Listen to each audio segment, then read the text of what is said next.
Okay, we got another great property we're going to analyze. You got to see this one, guys. It's a fantastic property. It looks really nice, completely done, redone. Let's read this out here. Okay, so it's an investor's dream property. All right, turnkey, fourplex in Wortley Village in downtown. Okay, downtown London. So there's four units. They're all vacant, so you're ready to easily rent for top dollar, and all the renovations are complete. All right. So let's jump in this. Let's go and have a quick look at it. But another thing here we're gonna address here is that they're basically there's all new appliances and they're all separately metered. All units are separately metered for electricity and gas. Okay, which is great, which means the tenant's paying for utilities. All right, let's jump into this. This quick picture here, just show you what the property is. I'm going to just kind of scan through it. It's actually a really nice. I did a search on Google on Street View, and the properties around there are really nice. So as you can see, they put a lot of work into this, and it looks like a lot of you know, high class fixtures and countertops there, and new everything's looks seems like to be brand new. Appliances are there, brand new.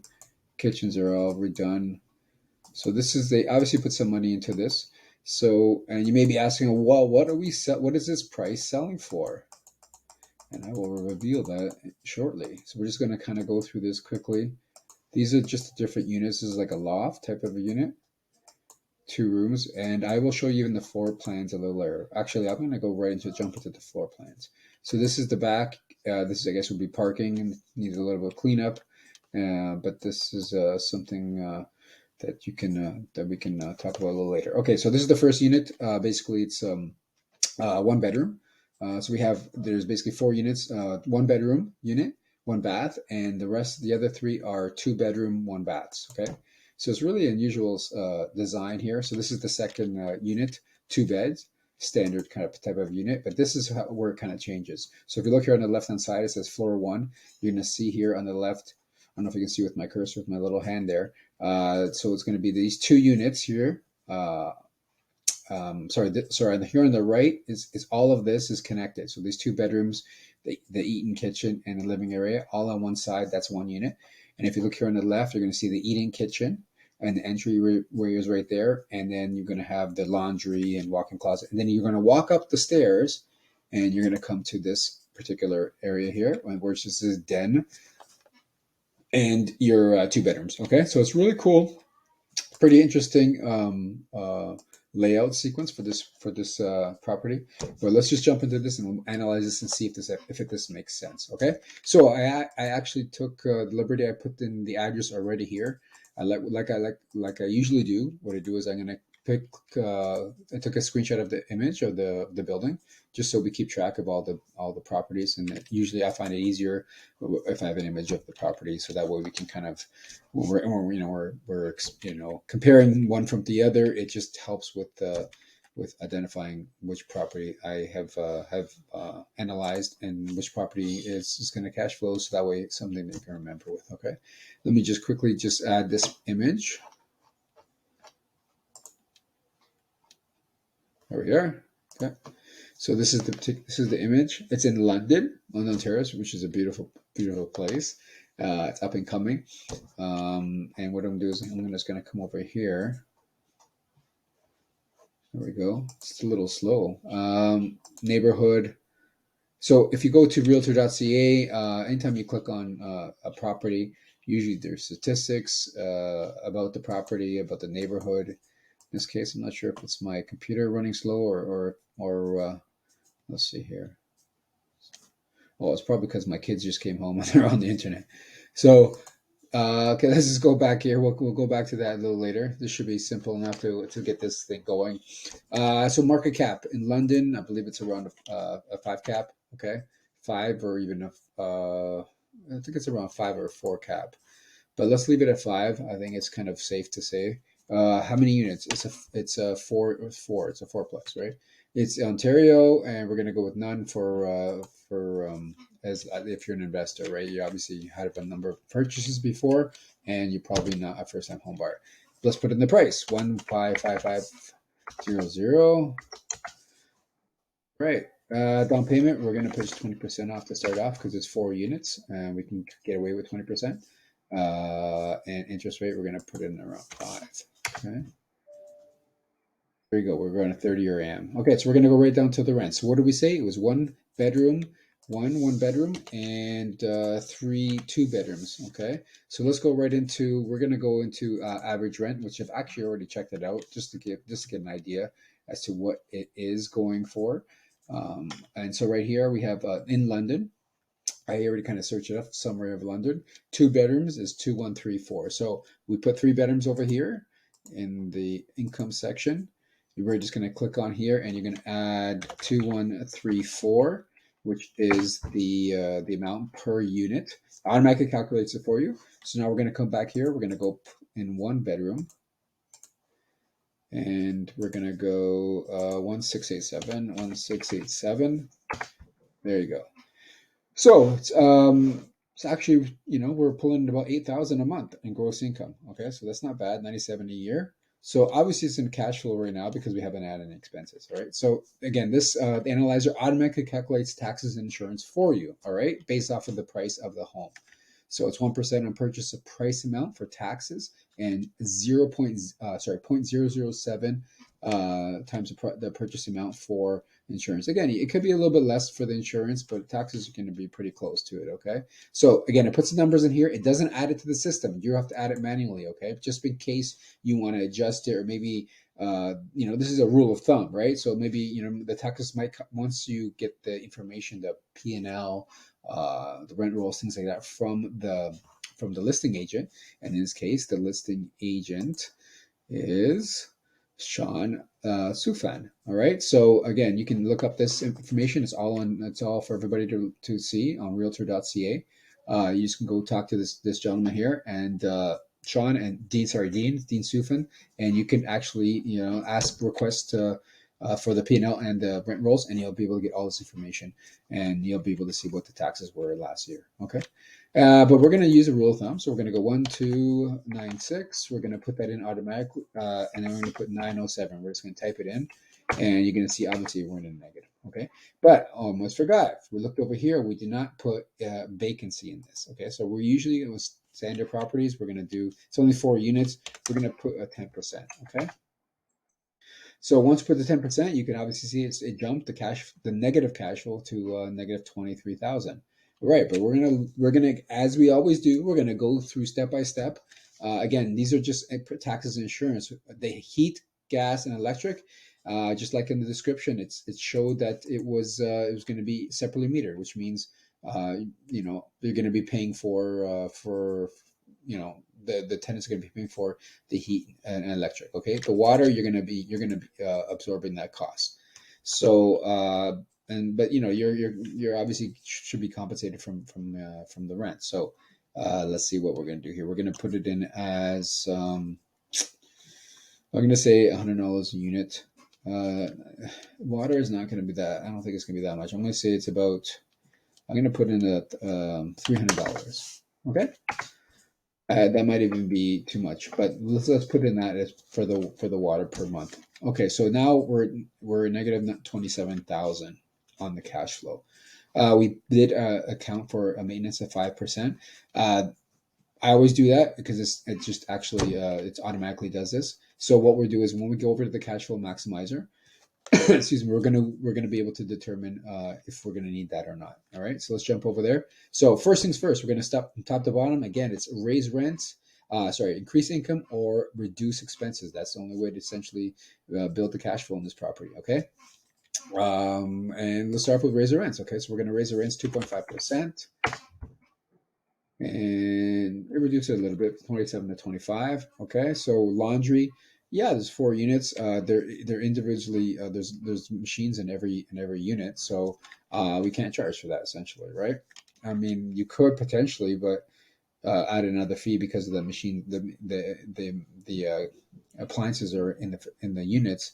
But let's say no at the present moment. Parking, yeah, you can technically charge for parking. I would say maybe $25 to $50 a unit. So let's just say we're going to charge $25 a unit. So we're going to charge $200 a month extra for that. And pet fees. Yeah, I mean, I'm pretty sure one of the units are going to have a pet. Okay, you can charge, let's say, $100 a month. and then 100 is going to be for damage fee. Others, right now we don't know anything too much information about this. Again, you're going to reach out to the broker of record, and he'll be able to gather you some more information. We're just doing a preliminary analysis to see if this even makes sense, and then we go to the next stage. Okay, so tenants pay utilities. Yes, they do, right? And we've left that out. Okay, how about lower interest rate? So we look over here at lower interest rates, 5%. 5% is okay right now. I mean, you can get a 5-year fix right now at just over 5%. So we're going to leave that there. Down payment, increased down payment. Okay, yeah, we're only at 20%. What about increasing down payment? Let's increase that down payment to, let's say, 30%. What is that going to be? All right, so we're at 466,500, and it has reduced the cash flow, the negative cash flow rather, down to 14,000. Okay, so it's starting to look better, right? So self-maintenance. It's 4 units, guys. It's pretty much everything's brand new. I think we're going to maintain this property, all right? So we're going to say yes. That's going to remove that liability from the. Let me see here. There you go. Oh, it just took a little time. It was a little lagging here. Okay, so put yes. There you go. So we reduced it a little bit, and so this is essentially how it works here. So self-maintained maintenance. Okay, so now we're going to go, this is my favorite part of it, and this is the rent guarantee programs, and you're going to see how we're going to probably cash flow right now. Okay, so rent guarantee, again, we have a 10% rent vacancy. We put in initially in the beginning, and it's about 9,949, like a surplus of money. So in case someone, we have a tenant that's no longer paying rent for whatever reason, they could lost their job, or maybe they just don't want to pay their rent. But we're gonna rectify that problem. So what we're gonna do is we're gonna use this program here, and we're gonna put it's gonna put in yes on this drop down. And what's gonna happen is it's gonna add that information and that cost already into the expenses section. And again, now we're in negative 15,000, right? But we have to remove the vacancy now, because if this is guaranteed for every unit we have on this property, then we don't have to worry about the vacancy, because now we know that this company is going to be paying for the rent in case they're vacant. So let's put that to 0, and hit enter. Let's see what happens to the cash flow. It's pretty close. Okay, we're still in the negative, but it's went down from 15 to 5. So we saved quite a bit of money there. Okay, so now is reduce offer price. This is probably the biggest one, and that is we're going to click on that. We're going to move over to the offer price, and it's 1.555. That's too expensive, guys. I mean, it's too expensive for a 4-unit building. All right, I'm thinking let's put it in at maybe 1.2. Let's just say hypothetical. Let's see what that number looks like here. And there you go. We're in a profit of $10,000 a year. Mind you, it's not that great. It's not that much. However, it's something, right? You secured your property. You're gonna need about $360,000 to secure this property. And these are the closing costs and so forth and so forth. All right. So if you scroll down here, let's see if all of them are green lit. Yes, they are. So we got 4 green lights, and that's a good deal. Okay. So we got our deal cap rate, 5.37 is above our market cap. 4 units, it's about approximate cost per door. Is not really great. It's $300,000 per cost per door, which is really not very good. However, because of all the other, because of the property, the way the property looks, the units, the amount of money we can generate per unit. Again, this is all average, right? We just did a Google search of this, but maybe these market rents are higher, right? Maybe we can get more for this. We don't know this, right? I mean, you'd have to call up the broker record within that area. They would best know how much that property could generate per unit. Again, but this is just an average number. It could be a little higher, or even could be a little lower, right? So we have to take that into consideration. Let's move down here. So again, let's look at this. See, I was pretty close. So this is the number, 1.28973 is the number that, based off of the income that it's generating and the units and the market cap, excuse me, it's bringing in, you can offer a price of 1.289, you see? So we came in at 1.2. So that's about right. Again, if you want to negotiate that more, then that's something you're gonna have to talk to the seller about. But now let's do this. Let's try this one last thing, and that's called a VTB. All right. So let's gonna move down here to our VTB for this property, and we're gonna put in the price that they want is 1,555, just to start off, just to see what that looks like. All right. We got a VTB. We're gonna see if we can pull off, let's say a 1 million. We're gonna try and get them to do 1,500,000 as a VTB. Excuse me. Sorry, we're gonna get them to do. Let me see. 100,000. So we're gonna go 995. Sorry, excuse me. So we're gonna go to do. We're gonna do 100,000. There you go. That's what I was looking for. Okay. So we're gonna ask them to do a 3% on this down payment. We're gonna need. We're gonna do 20%, just to say hypothetically, and 30-year term and a 5% rate. Okay. So this is going to be bank rate. First mortgage will be this. Second is that we're taking $100,000 on the seller. I think that's too little. I think you're going to need, let's say 500,000. See what it does.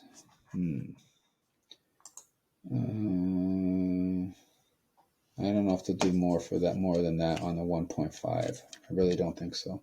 So we're in a negative cash flow. Okay, so look, we'll go here, as if you look up, this is what we initially did on the deal, and then we put a vendor take back to see if it would be more beneficial to us, because now we don't have to go in to get a mortgage at 1.5555, right? We're getting a new offer, so we go into the bank, we approach Mr. Banker and say, listen, we need a mortgage for this property, and this particular seller is going to sell to me for 1,555,000.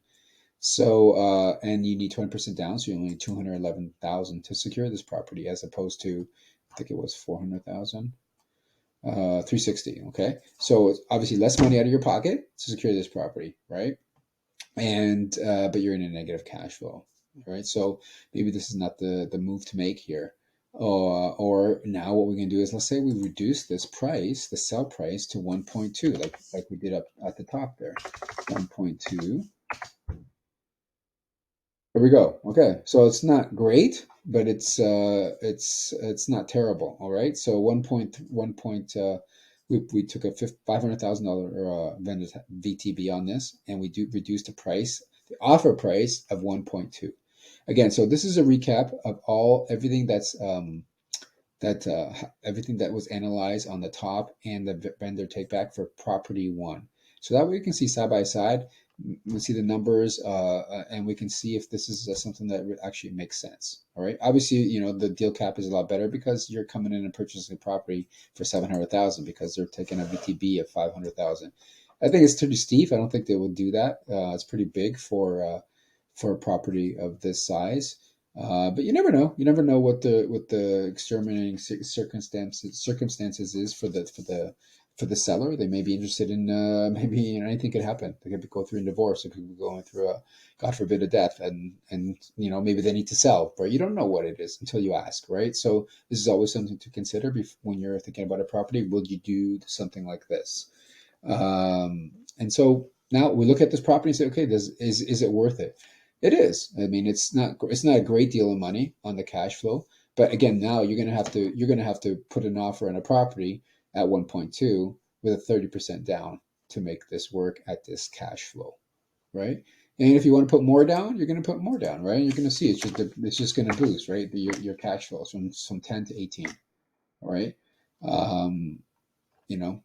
This property is still it's I think it's still too high, 1.2.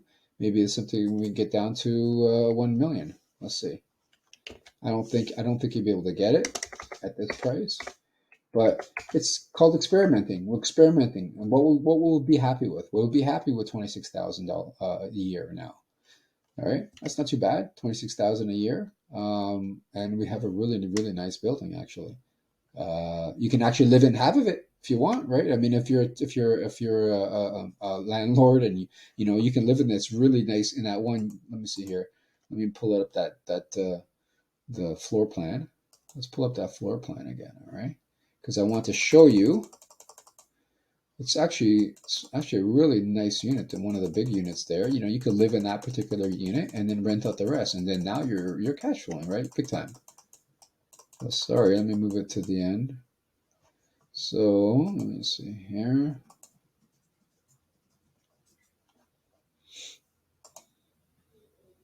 Okay, you can live in this unit or even this one. This one's probably the largest one here, which is a living area, the eating kitchen, and the bath, 2 bedrooms. So you can live particularly right on this one side here. Um, and then everything else is rent free, right? So you're covering a portion of the rent. So in this case, the rent would be, let's see here, the debt service on this would be 3,202 a month, right? But if you're renting out the remaining part of the mortgage, you're basically living for free, right? Your mortgage is covered while you have the other tenants in the building, though.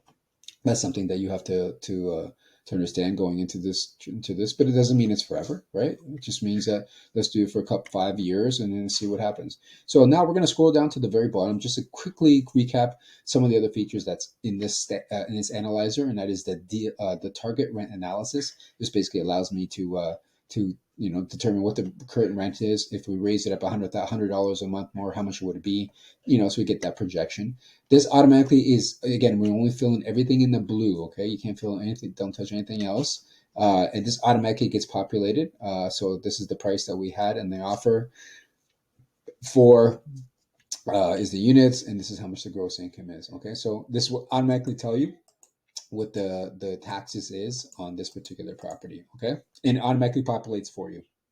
And also, if we come down here, this is really something cool. It's a 5-year return. So I'll tell you, okay, listen, after 5 years, if you want to sell the property, these are the kind of returns you can make and the money that you can expect in the back end there.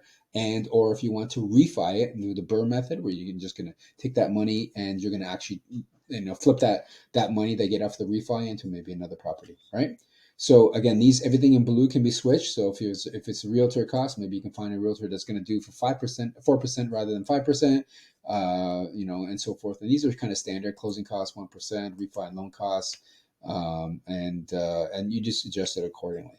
So this kind of gives you the projection after 5 years, what I can do, what can happen, provided that the market is growing, over 3%, let's say a year, right? So in terms of total income and the appreciation of the property. All right, so this is another win. Okay, again, we're gonna have to come in at 1.1. I think that's too. I think that's not realistic. So I'm gonna put down one back. I'm gonna put it back at 1.2. Well, that would be nice, all right? But 1.2. Let's put another zero in there. Yeah, there you go. So we're 18,000 overall. A pretty good deal, solid deal. If you want to live in this property, and then it's even better. All right, another great deal. But listen, before I let you go, first things first. We analyze this deal, and this is a great cash flow deal. However, do you have the money to secure a property like this? And so I want to always bring this up. I want to reiterate this, that, if you're looking for the money to secure this property, I'm a licensed mortgage agent. And so I absolutely can help you secure the financing for a property like this. I can get you if you're looking for the mortgage on this, provided you have 40%, 30%, 20%, whatever it is you have, we can analyze this deal and sit down together and see what makes sense for you and your budget, and see if this is something that you want to do. We can go in and we'll do the pre-approval on this for you, and we'll see if we can get you approved to secure this investment property. Just let me know. Number is 416-879-4642. Yeah, reach out to me and I'll be glad to help you. All right. Until next time.